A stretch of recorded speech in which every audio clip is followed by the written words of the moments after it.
Free audio post-production by alphonic.com.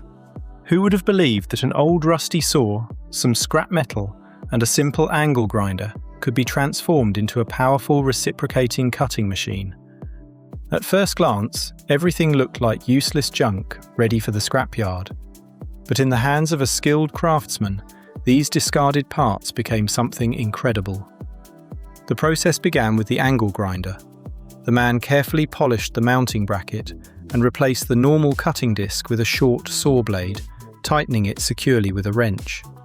Suddenly, the ordinary grinder looked more like a mechanical cutting weapon. Next, the grinder was mounted onto a long metal rail and welded firmly into place. Bright sparks flew everywhere as the power system slowly took shape. To transfer the motor's rotation into back and forth motion, he welded a thin metal connecting rod onto the grinder's shaft.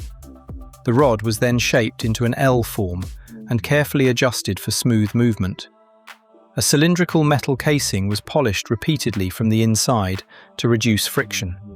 Once connected to the rod and saw blade, the entire crank slider mechanism was complete. Finally, the saw blade was installed onto the guide rail, creating a fully functional reciprocating cutting machine.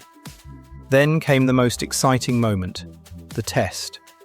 The instant the angle grinder powered on, the connecting rod spun rapidly, driving the saw blade back and forth at incredible speed.